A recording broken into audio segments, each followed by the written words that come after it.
Om Gyanam Timirandhasya Gyananjana Shalakaya Chakshurunmilitam Yena Tasmai Shri Gurave Namaha Shri Chaitanya Manobhishtam Stapitam Yena Bhutale Swayam Rupa Kadammayam Dadati Swapadantikam Vandeham Shri Guru Shri Yuta Padakamalam Shri Gurun Vaishnavangsha Shri Rupam Sagrajatam Sahagana Raghunathan Vitam Tam Sajivam Sadvaitam Savadhutam Parijana Sahitam Krishna Chaitanya Devam Shri Radha Krishna Padan Sahagana Lalita Shri Vishakhan Vitangsha He Krishna Karuna Sindho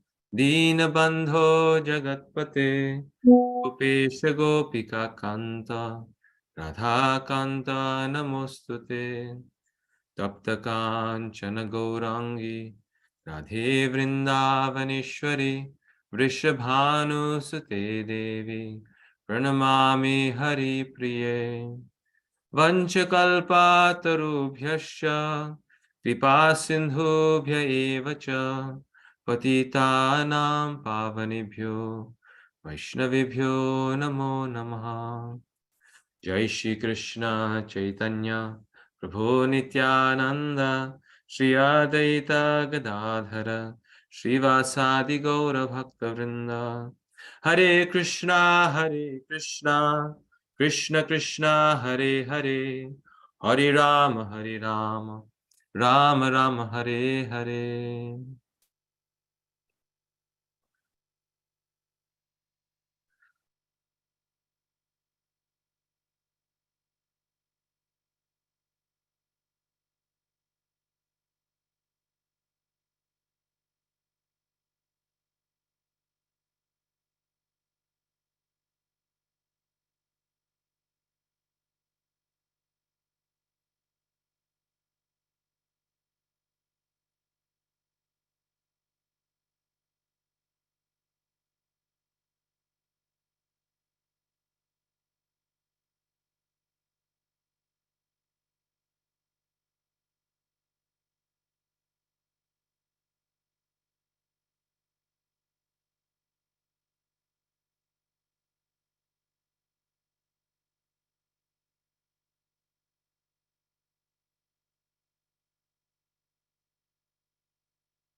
So today we start chapter 12 of the Nectar of Devotion. Last time we did chapter 11, and it was a very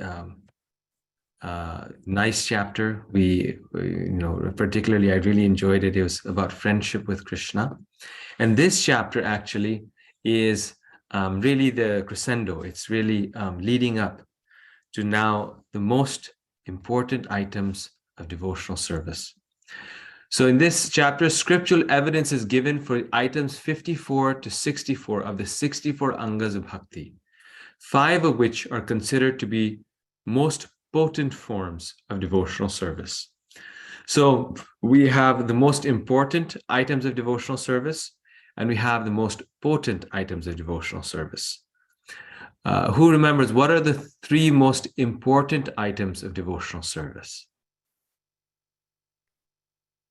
Taking the shelter of Yes, very nice. Taking the shelter of the spiritual master, that's one of them. taking initiation from the spiritual master and serving and following the spiritual master. Very nice. And these 3 items were which ones of the 64? First 3. Yes. So these are the first 3 items of bhakti, the 3 most important items. And the last 5 items are the 5 most potent items. So there's some things that are most important, and then there's some things that are very potent.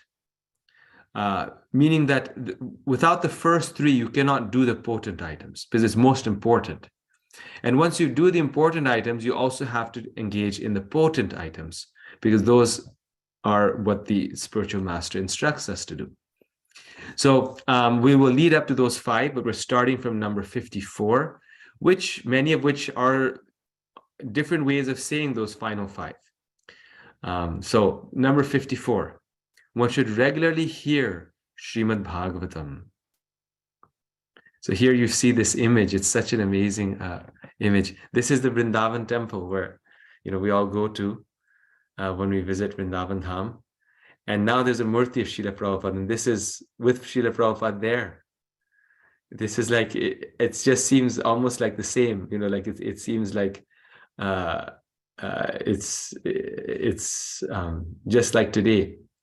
But actually Prabhupada is there, sitting there on that Vyasasan, and now he's there also in his murti form. He's there, but same exact everything. He looks so similar. So at that time, devotees every day were regularly hearing Srimad Bhagavatam from Srila Prabhupada. They're fully, just see, how intensely they're hearing. And today also, if you go to Vrindavan Dham, then every single day in the morning, they're hearing Srimad Bhagavatam. So that's the Bhagavatam verse, Nityam Bhagavata Sevaya. Bhagavati Uttama Shlokir Bhaktir Bhavati Naishtaki.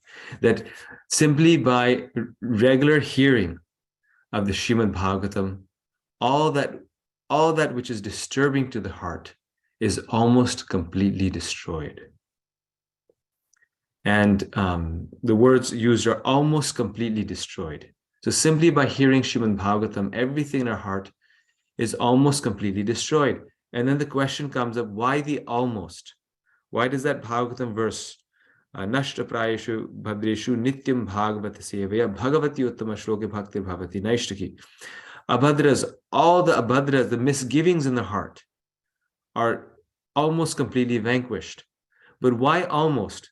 Because ultimately, the misgivings in the heart are vanquished by the mercy of Krishna. So all these different items of devotional service are there, and they are successful, and they are very, very potent. But ultimately, we're doing this so that Krishna gives us mercy, and it is the mercy of the Lord that frees us from material bondage. No amount of sadhana, no amount of personal effort by itself frees us from this material world. It makes us very fertile for the mercy of Krishna. But ultimately,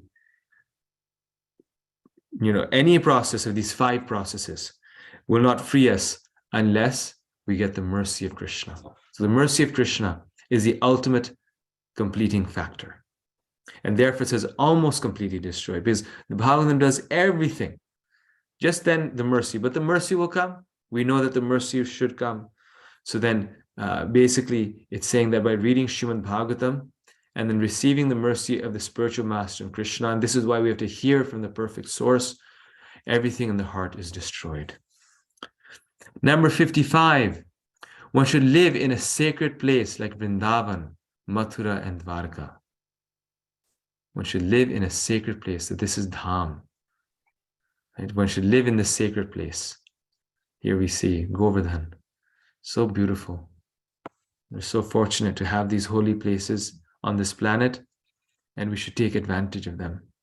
Here, Veer Krishna Maharaj is offering worship to Giriraj Govardhan and offering so many different items. One should offer service to Vaishnavas, Vaishnav Seva. Service to Vaishnavas. This is the song that we were just singing. That just by serving the Vaishnavas, everything gets fulfilled. All of our desires get fulfilled. All the blessings of the Lord become fulfilled. The service to the Vaishnavas is so powerful. If we serve the Lord, we may or may not get blessings. But if we serve the Vaishnavas, we will get complete blessings. That is the almost part. Then if we serve the devotees, Krishna has to be merciful. That's the thing. This is actually the only way to force Krishna's mercy, because he has to become merciful, because the Vaishnavas are so dear to him. So if we serve the devotees, then Krishna has to be merciful, and so then we can be assured that his mercy will come. Like the verse in I think it's the Padma Purana, where the Lord says that my devotees are not my devotees, but the devotees of my devotees, they're my devotees. So those who worship me directly or try to become my devotees directly, Krishna is saying, they are not my devotees. But the devotees of my devotees, they are my devotees. One should arrange one's devotional service according to one's means, one's financial position. So we, I think, covered something similar to this. I'm trying to remember, but serving the Lord according to one's means. I think it was particularly in relation to the deity. The other one was serving the deity according to one's means. And now it said one should arrange one's devotional service according to one's means. So one has to do devotional service according to our means. There's one place where Srila Prabhupada says that according to our capacity, we can serve the Lord. So means also means capacity. He said, we all must chant our 16 rounds. We all must do our sadhana, Mangalarti, the morning program. And we all must read Prabhupada's books. And then he said, we preach according to our capacity. Someone like Srila Prabhupada was preaching according to his capacity, which was liberating the whole world. And someone else is preaching according to their capacity by going and distributing one book. Of course, we have to increase that capacity. We have to keep expanding. We can never be satisfied in devotional service. We can never feel that now I'm doing enough. This is enough. Like this is enough. That's it. No, we always have to keep expanding it.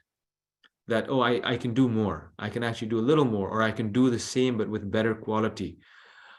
Because if we don't expand it, then it'll dwindle. This is an interesting point that there's nothing like a neutral position. Either we advance or we fall, but it has to be in one direction. If we keep doing what we're doing very nicely, we'll keep advancing. And advancing means more service, serving Krishna better, serving Krishna more. And if we're not doing our devotional service nicely, then we'll do less. But there's no way to just remain steady. People say, oh, I just want to be steady in devotional life. Steady means we're falling. If we're advancing, then we're not falling. So this was according to our means. And this means, like Kolavecha Sridhar, right? He had an income of like 3 rupees a day. But he was spending 1.5 rupees for the worship of the Ganges. Every day, incense and flowers. We have a financial position, but it also depends how much we're willing to give to Krishna. So we can keep expanding that, more for Krishna, less for me. Okay, I can now live on $10,000. Okay, no, I can now live on $1,000. I can now live on $100. I can now live on 1.5 rupees, like Kolavecha Sridhar, right? And give 99% to Krishna, keep 1% for my maintenance. Haridas Thakur, right? He had nothing, but he had his time. And he was dedicating 23 hours and a half, 23 hours and a half hours of his time to the service of Krishna. And only half an hour he was keeping for his own maintenance.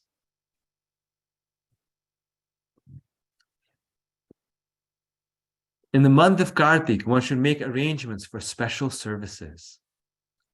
This is so interesting because sometimes, like for special months, Ekadashi or special things, we want to do special things. And I used to wonder, like, is this, is this really useful? Is this a waste of time? Because, we do a lot of bhakti, but then we don't do anything. So is it better just to be steady? But here's being said that one can make special arrangements for special services in the month of Kartik. We should take special vows. We should chant extra rounds. And it's a principle, it's a bona fide principle of bhakti. In the same way, on Ekadashi day, Prabhupada was actually very pleased when we increased the number of rounds on that day. Some devotees in Russia, This is absolutely true. I've heard it from a very authorized source, that on Ekadashi day, they will chant 300,000 names of the Lord like Haridas Thakur. So for 24 hours continuously, they will chant on their beads. So, and, Russian devotees are very fired up, like they're just, dedication personified. So, so they will chant 300,000 names of the Lord on Ekadashi day. So this is um, approved by Rupa Goswami, and apparently it helps our bhakti to do these things. Jiva Goswami says that if we observe Kartik in Vrindavan, even without devotion, Krishna will easily offer his personal service. So, in the Dham on Kartik time, it's so crowded. And that's why many of us, including myself, we don't want to go at that time. I would like to go other times when it's not so crowded. But this is why it's crowded. And this is the price we have to pay, the crowds. We have to deal with the crowds. But if we do that, then Krishna will easily offer his personal service. Jiva Goswami here saying, because, I don't have any devotion, so I need something that even without devotion, I'll get Krishna's service, right? So this is the effect. If in Kartik time, one devotee who lives in Vrindavan, she mentioned that in Kartik, Srimati Radharani is always watching who is coming, because this is her month. And if someone comes to Vrindavan, she gives her mercy. So she's actually watching who is coming to Vrindavan. During Janmashtami, one should observe a special service. So just observing. And I had this experience in Vrindavan Dham that I think it wasn't Janmashtami. Yeah, it was not Janmashtami. I think it was Radhashtami or Balaram Purnima. I think Balaram Purnima. It's one special festival. And I was sitting in the temple and just witnessing the Abhishek of the Lord. And it was so touching, so moving, like the whole temple was just swarming. And there's something special at the time of the Abhishek. And since that time, I've noticed that whenever there's the Abhishek of the Lord going on, there's always something very special in the temple, like a special presence, special mercy, because it is observing a special service for the Lord is very special. And I was not even like doing it or on the altar, so just watching it. And it was just, whenever you go in Krishna Balaram temple in Vrindavan, you feel something. Always some, chills go down your body. But during the Abhishek time, there's something really special. So this is Prinsula Bhakti, observing Krishna's Abhishek, a special service during this time.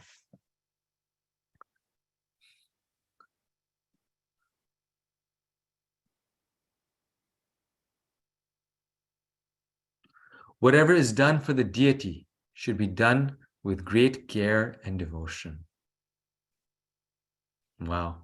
Such a Rupa Goswami is so nice in encapsulating everything in one thing, like the whole mood. So now one cannot say, well, Srila Rupa Goswami, you didn't mention this one. Well, he said, whatever you do, you must do with great care and devotion for the deity. This is a nice one for me. Like, there's a tendency to do the arti and just get it done and somehow just get it done. And, but here it's being said that we should do it with great care and attention and with great devotion. Okay, one should relish the pleasure of Bhagavatam reading among devotees and not among outsiders. This is a very interesting one, right? You say, well, but Krishna said that that we should share this with everyone.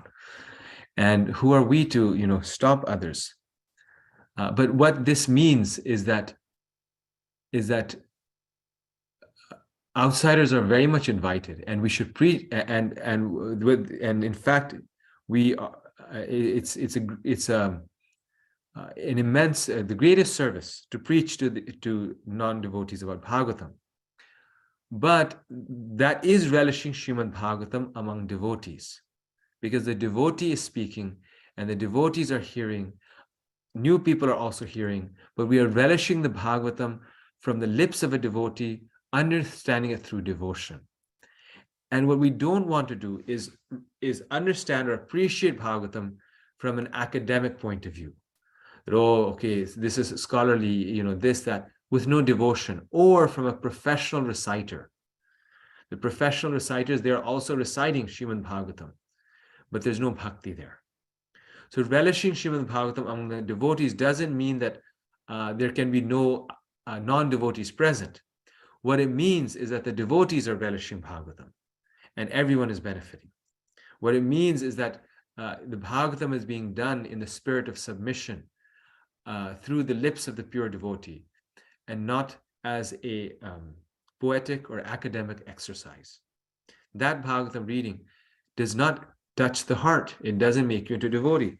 And this is the amazing part, because you find some scholars. There's one scholar, Professor Dimmock, he's no longer alive, who did an entire translation, word for word translation of the Chaitanya Charitamrita. And his translation is published by Harvard University Press. His name is Dimmock, very famously a professor at University of Chicago.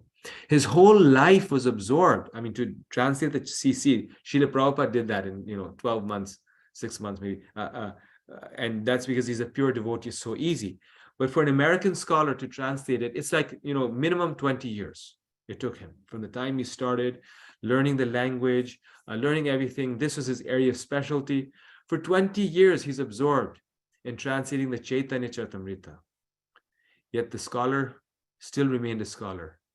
And he knew Srila Prabhupada and the devotees. In fact, he's written an endorsement for Prabhupada's Chaitanya Charitamrita. He knew them, but he didn't join.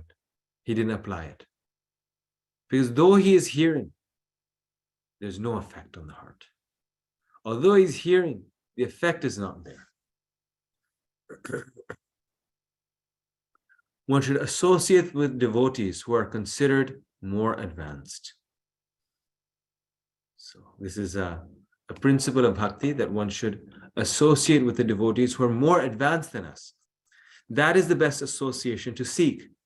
Because if we associate with devotees less advanced, we can help them, but we may not advance. We may inculcate their habits and values. We say, oh, they're doing it and they're devotees, so I can also do it. They're watching TV and they're devotees, I can also watch TV. And they're eating outside or going and seeing movies and they're devotees, so I can also do that. Come on, we shouldn't be so fanatical. If we associate devotees who are equally advanced, we should make friendship with them. That's very nice. That's how bhakti is nourished. It's very important. But still, our progress will be slow, because we may both be equally advanced and we both may be blind, and blind following the blind, they both go in a well. But if we get association from someone who's more advanced, then that can transform our entire life. We can get bhakti immediately. So a devotee is very eager always to seek the association of very advanced devotees, so that we can get a lot of mileage, bonus points, a lot of progress in a short period of time. Now, the other association of devotees equally advanced and less advanced is also very important. Equally advanced, with them we can actually practice. With more advanced, with very advanced devotees, you cannot get too close. You have to have the submissive mood. So you cannot exactly execute devotional service with them. You execute devotional service under them. But we also need the companionship of devotees to execute with them. And that's why equally advanced by association is very important. And giving our association to less advanced devotees is also important. Very important. That's preaching, that's compassion, that's sharing. Krishna is very pleased. But most important, the point is, and not just issues most important, but also essential, is the association of very advanced devotees. Now, some of us may be living in places where we don't have that association. We don't have regular access to it. So how do we follow this principle? And Prabhupada therefore says that you read my books.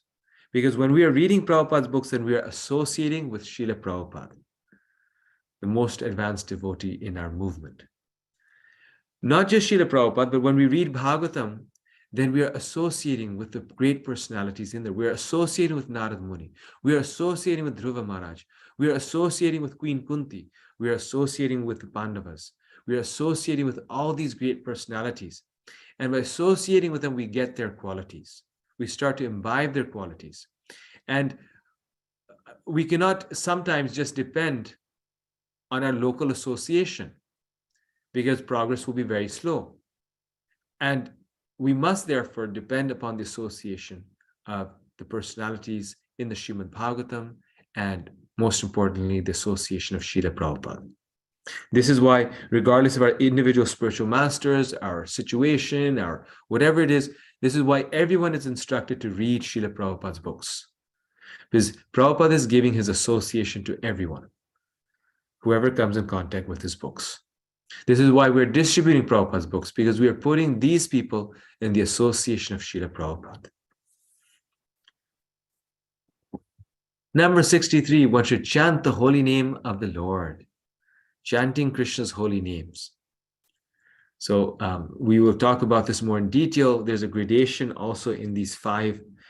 And the most important principle, the most potent principle, the 2 most important are associating with Vaishnavas and chanting Krishna's holy names. And in some ways, association comes first, because it's only through association that we learn and get the mercy to chant. But then chanting is most important, because by chanting, we also get the mercy and association of the devotees. We're able to appreciate and accept and soak in the association of the devotees. You know, like some people, they come and a great personality, a great sadhu is visiting, here in Naperville, we have His Holiness Rompad Swami. He visits regularly. And he comes, and even some very nice devotees, they don't show up. They don't attend the classes. They don't hear his lectures. Though he is here, the association is here, but they cannot take advantage of it. And that's because most likely they're not chanting the holy name of Krishna. Because when you're chanting, then you get the inspiration to take advantage of the association. You see, the devotees is there so often. They're everywhere. Problem is that people are not seeking them. And even if they're seeking them, when they're there, they don't take them seriously. They don't want to hear from them. I've seen also devotees, they'll come and Maharaj is giving the class inside. And as a regular habit, they'll be standing outside during the class, chit-chatting to someone else. And they're disciples or devotees. It's like amazing, right? So why is that? Because we're not able to take that association if we don't chant. And generally speaking, their sadhana is not so good. They're not chanting, so they don't get that inspiration. So both these things, Vaishnav Seva and chanting the holy name, association of devotees and chanting, they go hand in hand. And both are equally important. They're the top 2 in the list of 5. One should live in the jurisdiction of Mathura. So not just visit, one should live in the Dham. This item has apparently been repeated. Item 7. Residing in a sacred place like Dwarka or Vrindavan. And then item 48, we just had it. I was thinking myself, going to the temple of Vishnu or sacred place of pilgrimage. Item 55, one should live in a sacred place like Mathura, Vrindavan, or Dwarka. Item 64, one should live in the jurisdiction of Mathura. This repetition shows its importance. Item 7 refers to visiting holy places. Item 48 refers to a brief visit to any holy place. Item 55 refers exclusively to Mathura and Vrindavan and is the same as item 64. So how important this is, visiting the Dham. And this is why Srila Prabhupada told that every devotee in his movement should come once a year to the Dham, to Vrindavan or Mayapur. And we should not skip that activity. And I actually realized in my life the importance of this principle when COVID came. So when COVID was there for like 3 years continuously, we didn't go to the Dham. And there's very little access to the temples also at that time. And then I went to the Dham. And when I went there, then I realized what I was missing, like how much my consciousness had just like sunk. And it would sink every year, but every year I would go and it would be like a big boost. And then, we're like inspired, and then you come back and all of a sudden the feelings are there again. You're serving Krishna, you're chanting with feeling. And after 3 or 4 years of COVID, I kind of like thought, well, actually, it's not too bad not going to the Dham as long as I'm serving, I'm chanting, because I hadn't gone for such a long time. I'd forgotten how nice it was. I was thinking, it's not so important, that I visit the Dham. But then, of course, once it finished, I did go and for a brief visit, and I was like, oh no, I just realized, and we will have so many wonderful experiences when we go to the Dham if we are preparing like this, and if we are thinking of Krishna and surrendering to the Dham. We'll see that so much mercy is there. What I've seen is that like devotees, they serve throughout the year. And well, when they go to the Dham, they get this unexpected mercy, like immense mercy. Some Krishna, which is in the form of like amazing association or some revelation or some, very special prasad or something like that. And you think, how did I get this mercy? Like I didn't do anything. I came here, I spaced out, I was actually wasting time, and all of a sudden I got this mercy.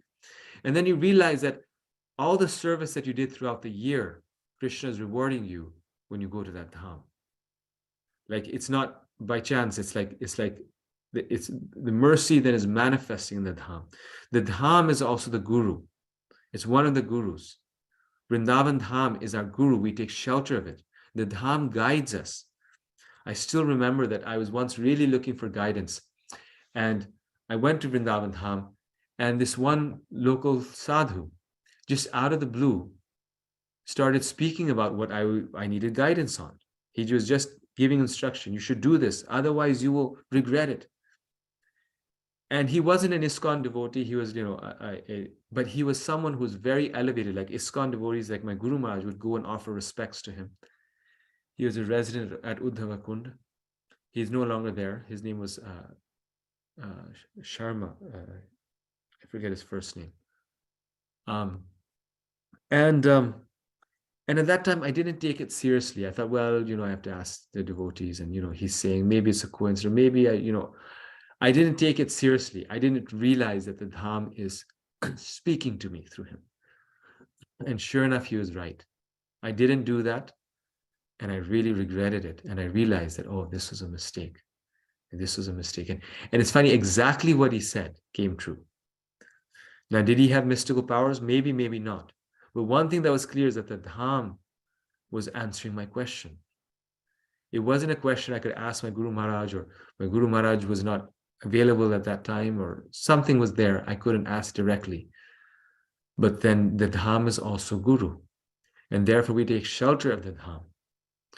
We meditate on the Dham. We can read about the different holy places in the Dham. There's these nice books now of different saints, and every page, every place of the Dham is just there. And we can, meditate on the different places and the pastimes of those places, and really absorb ourselves in the Dham. Because through the Dham, Aindra Prabhu says, this is why he resided always in Vrindavan. If he was completely attached to the holy names, Aindra Prabhu was completely attached to the holy name. So you may think, well, why didn't he leave Vrindavan? In fact, he made a vow that he will not leave Vrindavan for more than a day. Like he won't spend the night anywhere else. At a certain point in his life, when he came to Vrindavan and started 24-hour kirtan, he made this vow. And throughout his life until he passed away, he did this vow. And one time we saw him in Mayapur. And I was thinking, Aindra Prabhu is here in Mayapur. Like, did the world turn around? Like, what happened? And this was like the actual opening of the Mayapur. It was like, it was the installation of the Panchatattva. This is years ago, the installation of the Panchatattva. So they had to have Aindra Prabhu, and Aindra Prabhu also had a desire one time to see Mayapur. So what the devotees did, so we saw him, and he was leading a kirtan there. They arranged that he leave Vrindavan at 2 in the morning. He go to Delhi, take a flight, go to Calcutta. He would do the kirtan there. He would be there for like 3 or 4 hours. That same evening, drive back, take a flight back, come back to Vrindavan before the next day, so that he never left Vrindavan. So for more than a day. So he went to Vrindavan. Mayapur came back in the same day. So he was saying that it's the dham that reveals the Naam. That through the mercy of the dham, we can get Naam. Generally, we think that unless our Naam is pure, we should not go to the dham. But you're saying, no, actually the dham reveals the Naam. And you actually see this, that many devotees who reside in the dham, they become very spiritually advanced. And one such great personality is His Holiness Kadam Makanana Maharaj, who's leaving his body right now. He's in Vrindavan. And he served as temple president there for 7-8 years. And then he served for many, many other years in different capacities in Vrindavan. And he was saying himself also one time that his devotion, his bhakti became so intense because of residing in Vrindavan. Because Vrindavan doesn't allow you to be a relaxed devotee. It's so much purification there that you have to be a really intense devotee to reside there. And you also get so much intense association, like so much great association. In the dham, all the great devotees come. So you get this very purifying association. And you could see, like in his kirtans and in his classes, like just love of Krishna flowing from his heart, just flowing from his heart. And that's the result of residing in the dham. So as much as possible, as far as possible, we must reside in the dham. There's no place in the world like the dham. There's no vacation spot. There's no holiday place. There's no place to visit that's better than the dham. So if we ever get holiday, if we ever get breaks, we should just go to Vrindavan. That's our spot. Like people have their spot, right? Their island or their vacation spot. Vrindavan is our spot. Mayapur is our spot. And everything can be revealed in the dham. The end of this chapter summarizes the 5 most potent items of devotional service. And these will be further explained in the next chapter. Now, the next chapter from this list takes the 5 most important and really explains it further. Like Srila Prabhupada expands on them, showing how important these 5 items are. So this is the end of chapter 12. I'm going to stop here. A nice way to remember these 5, a nice acronym is Nam Dham Diti Devotee Bhagavatam. Very easy. Nam Dham Diti Devotee Bhagavatam. Nam Dham Deity, devotees associating Bhagavatam, reading Bhagavatam. So the 5 most important are chanting the holy names, residing in the Dham, worshipping the deity, associating with the devotees, and reading Srimad Bhagavatam. Okay. So I see some hands raised up. So 108, 108. Please speak. Yes. Hare Krishna. You're muted. Oh, yes. Hare Hare Krishna, Dandavat Pranam Prabhuji. That association of devotee, is it exactly the same as we are having today, or through TV, through... is that we consider association of devotee? So, nice question. The Varni of the devotee is most important, the instruction. And so, yes, by hearing them on YouTube, by hearing them through Zoom, by hearing them through the television, we can gain the association of a great devotee. However, there's a special mercy in the physical association. Why? Just to give you an example, like you have a stove, right? Some people have an electric stove, and it's a flat top electric stove. So it's all the same material. But in certain circles, there is special heat coming out, and it can burn your fingers. if you touch there. So it's all the stove, but there, if you touch, the special heat. So like that, there's a special heat coming out of the body of a devotee. Their presence, their mercy, the association, the physical association gives us special mercy. So while Prabhupada says this actually, while the spiritual master is physically present on the planet, the disciple serves the Vapu and the Vani of the spiritual master. Vapu means physical body, Vani means words. When the spiritual master is present, we must serve, and first principle of service is association. We must come in the presence of the physical presence of the spiritual master and also serve the Vani, the instruction. If the instruction says go and preach somewhere else, then the devotee does. But then he still comes back and visits the spiritual master because we have to serve both. And when the spiritual master is no longer on the planet, then the disciple serves the Vani of the spiritual master. Vapu is not there, and so therefore he takes full shelter of the Vani. So right now we should try to do both.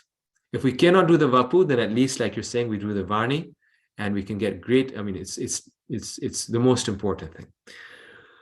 And then once the devotee is no longer on the planet, then we can only listen to them. Yeah, their words, their instructions.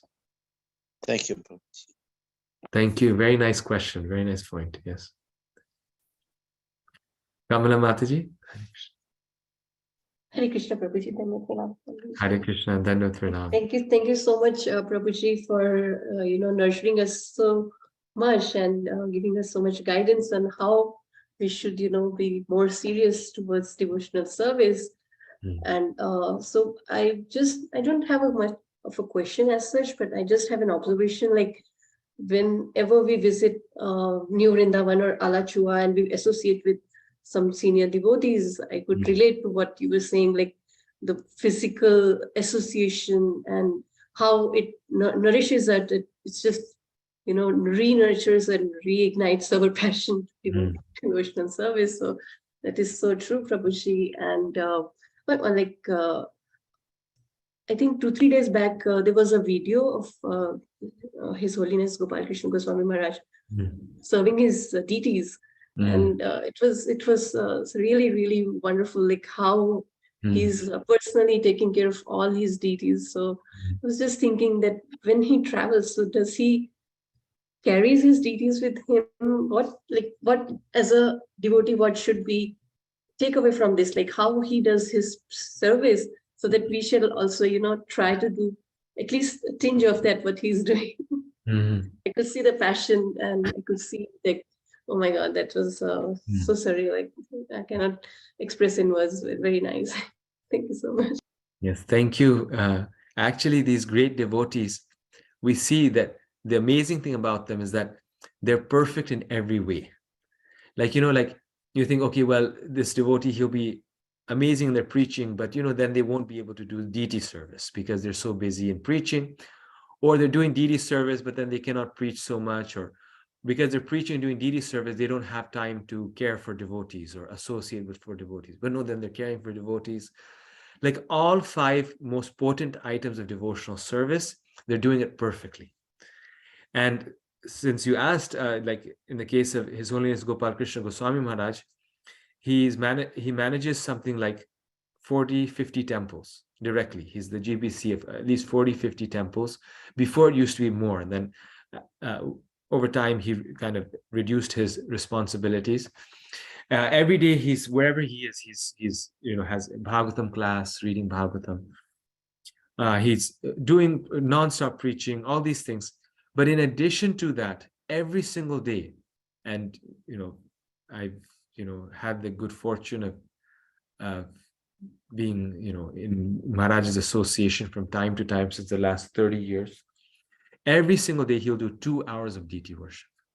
2 hours of deity worship of his personal deities, which sometimes he completes in 1.5 hours. If he's in a hurry, then from 2 hours, it's 1.5 hours. And then in addition to that, then he'll do service on the altar. So wherever in the world he is, in any health condition, at the age of 80, you'll see him in Mangalarti time, being there. And sometimes he'll sleep at 1 a.m. or midnight, and he'll be still up at 3 in the 4 a.m. and doing that.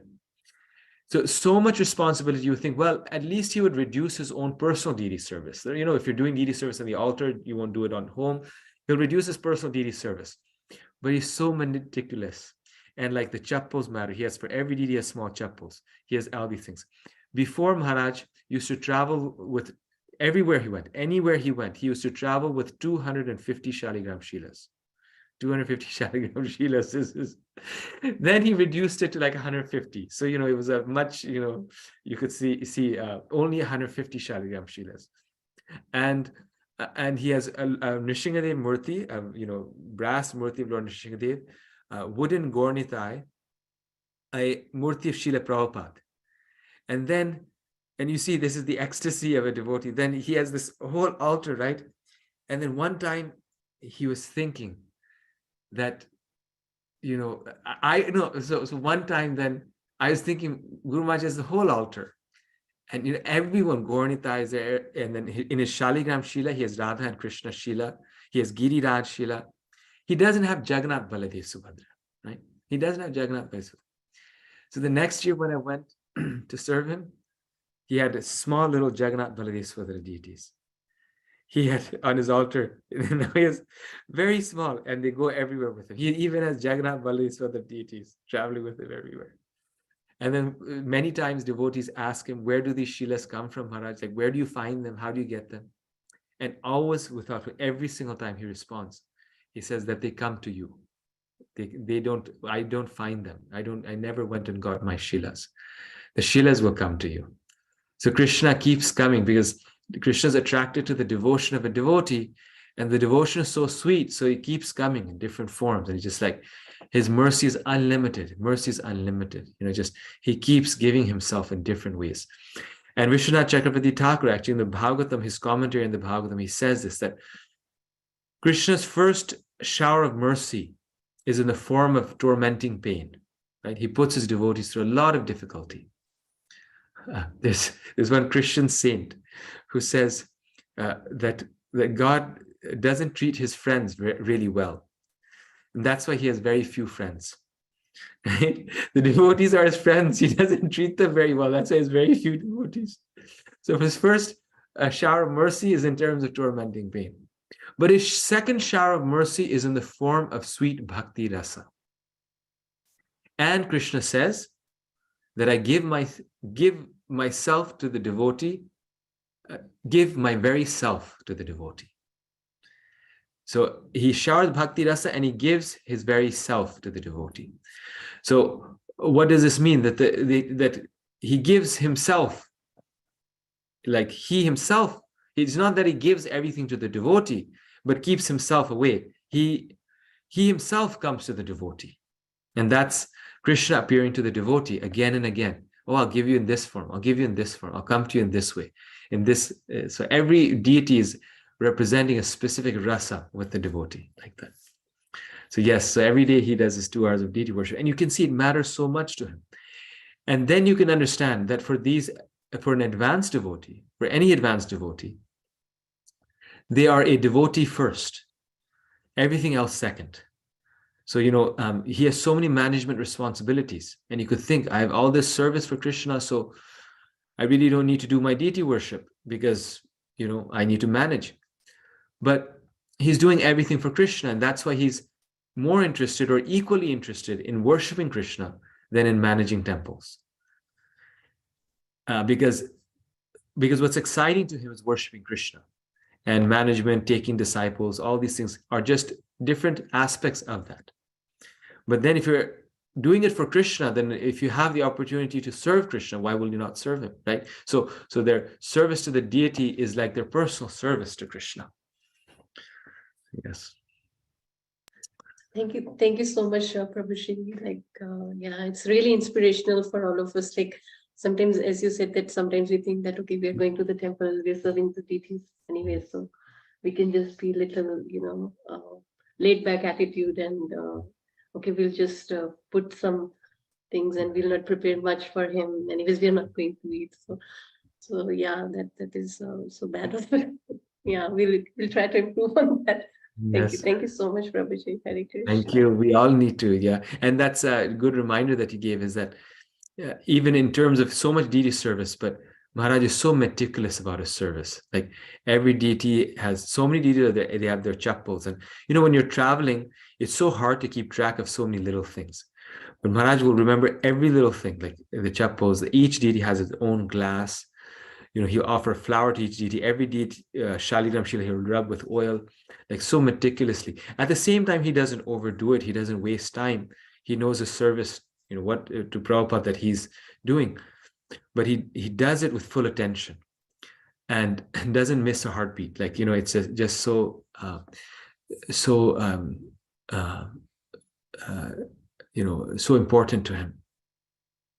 And yeah, we all are trying to work in that way because the feeling is there, you see, and we're trying to develop the feeling that this is actually Krishna. Thank you.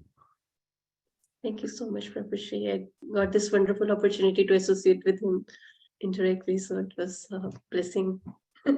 Thank you so much. Thank you. Hare Krishna. Vijayashri Mataji.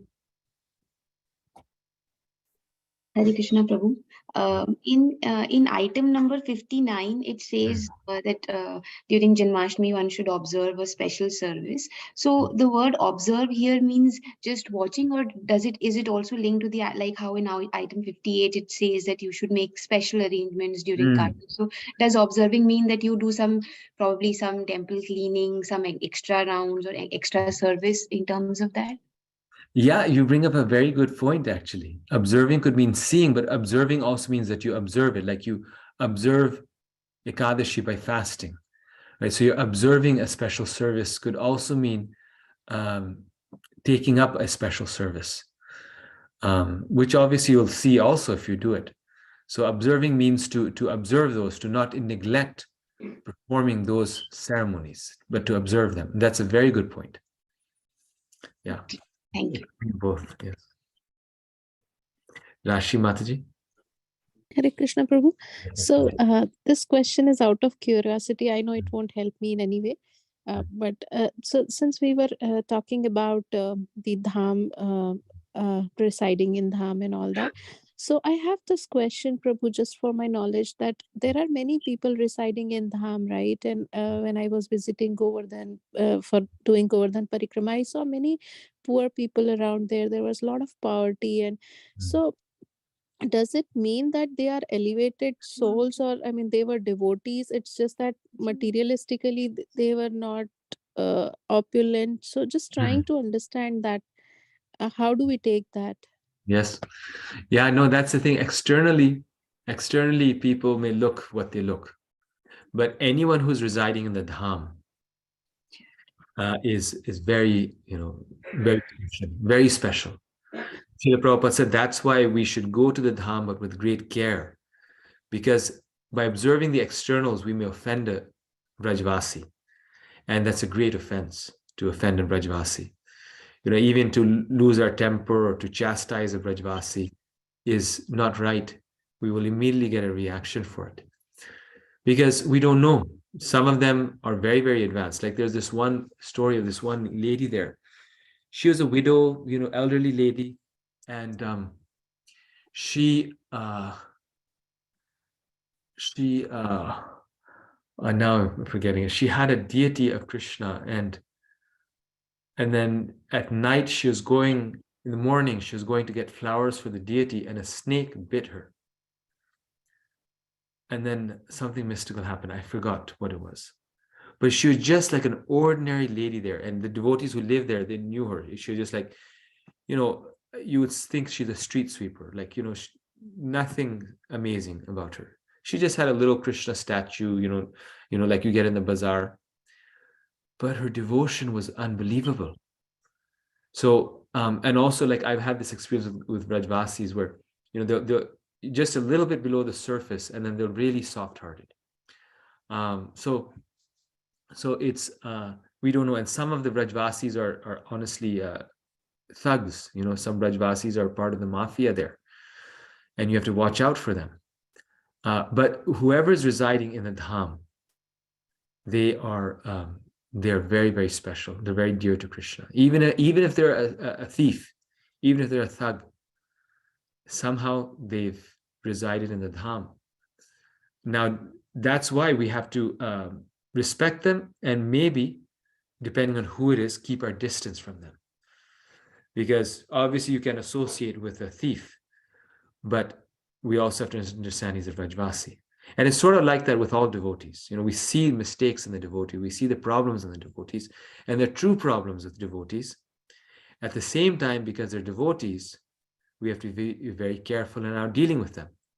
Because even if they are wrong and we are right, and even if they are, you know, they have problems and we are pointing out a correct problem, because they're dear to Krishna, Krishna doesn't accept offending them. Even if they're at fault, even if they have problems, Krishna doesn't accept it because they're dear to Krishna on account of being devotees.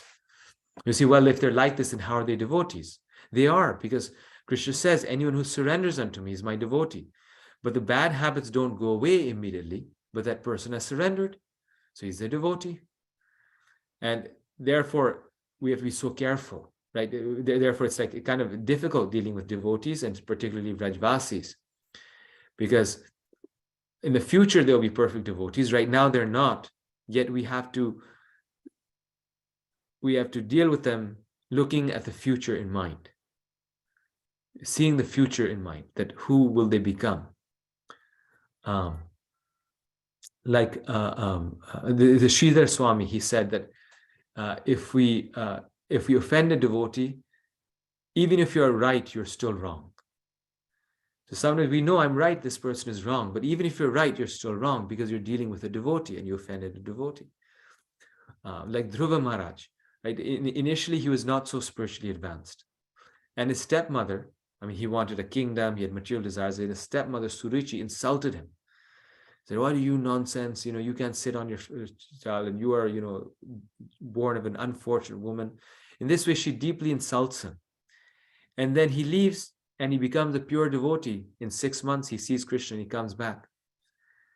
And because he becomes such a pure devotee, Krishna doesn't tolerate it. And so later on, Suruchi, I think, stepmother's name was Suruchi, and Uttam, they were in the forest, and both of them died in the forest fire.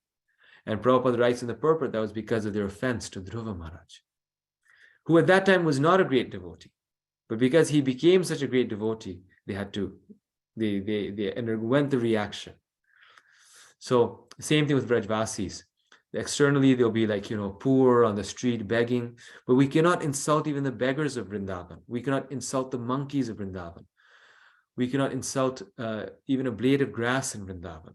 That's why we walk barefoot, because we don't want to step on them with our shoes.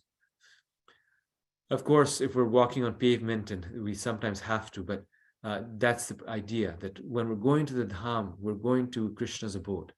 Everything there is under Krishna's instructions. So if someone's even doing under something wrong, Krishna is seeing. It's under Krishna's purview. So we don't have any authority there.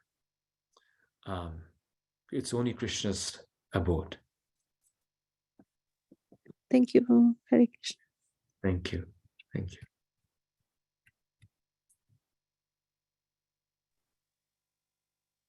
Hare Krishna, Prabhu. Yes, please. Thank you.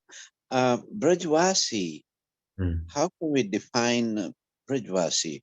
Someone born there and lived there, or someone who never born there, born in New Delhi, but he has some business there in Braj. Yes. And he goes very often. Was that be considered Brajvasi? Nice question. Nice question. I actually don't know the answer to that question. And that's why our general principle is that we're very careful with devotees. Right? That's the basic point. Anyone who's a devotee is dear to Krishna. Definitely the people who reside there are Vrajvasis. So we have to be very careful with them. But even some great souls who don't live in Vrindavan are Vrajvasis, because mentally they're always there. And they're preaching the glories of Vrindavan, so they're also Vrajvasis. You see? So offending them is equal to offending a Vrajvasi, because they are even more than Vrajvasis. Like Prabhupada says, to spread the glories of Vrindavan is even a higher service than living in Vrindavan. So Prabhupada, who was constantly traveling preaching, was also Brajvasi. Some of our great souls in our movement are more than Brajvasis because they're serving Vrindavan Dham in mind and in actions and in activities. And precisely, we don't mean to insult a Brajvasi, but when you are arguing, making an argument and trying to establish something, whether or not that individual is wrong, is that a so that's why we have to deal with them respectfully. So we have to deal, like you're saying, but deal with them in a way. And this is why it's actually good not to do material things in Vrindavan, like buy property and do business in Vrindavan. Because if we do those things, then eventually there's a conflict. Like devotees who buy homes there or something, many of them say that they get some reaction because you have to then deal with people and all, and that's just not the place to do it. I see. Yeah. So best just to keep our activities there very spiritual, so there's no chance of offense. Now, pure devotee like Prabhupada can come and he bought the land and he would fight with the Brajvasis and he made the Krishna Balaram temple there because he is a Brajvasi also. He's on the same level. But those of us who are not, we have to kind of, and that's why my Guru Maharaj also never encourages devotees to buy flats there. He says, you go there and just stay there, rent something, stay in the guest house. What is the need? Because then we're contributing to the industrialization of the Dham. We're contributing to the pollution and the, polluting, materially speaking, polluting the Dham, or we will get involved in some, material business dealings there, or try to make money off of the Dhamvasi. Some people try to do that. So those things are for the rest of the world. We have so many cities to do that. Yes. Yeah, isn't it? So yeah. Yes. Thank you, Prabhuji. I appreciate it. Thank you. Hare Krishna. Hare Krishna, Prabhu. Krishna Kishore Prabhu. Hare Krishna. Prabhu, you have mentioned that hearing Bhagavatam will solve the problems, like life problems, or yes. Is it like the same sense, like when you read the Bhagavatam, the same result you get it? Yes, when we're reading, then we're hearing from Srila Prabhupada. Now, sometimes hearing is emphasized even more than reading. This is why we have Bhagavatam class, because we also have to go and hear, like engage the ears. But generally, all devotees say hearing and reading is the same. In fact, reading can sometimes be even more fixed hearing. But hearing and reading is because we're hearing from Srila Prabhupada. Yes. The same. Okay. Yes. One more question, Prabhu. Any kind of service you do for temple, is it like spiritual advancement? Like it's not like you are doing some physical work kind of thing. No, sometimes it's even more spiritual advancement. Like I was giving the example, I think last time, where I know this one man, and he has so many skills, like financial skills, accountant, this, that. And he was interested in washing pots in the temple. But he had no interest in helping the temple in terms of accounts, and his very, for those things he wanted to charge, like for expensive service, or not do it. And Krishna wants us to use our talents in his service. So sometimes doing mental service like that involves the intelligence is buddhi yoga, right? That's buddhi yoga. That's fixing the mind on Krishna. That's even more valuable than physical service. But yeah, main thing is service. Service that pleases Krishna's devotees. That's the main thing.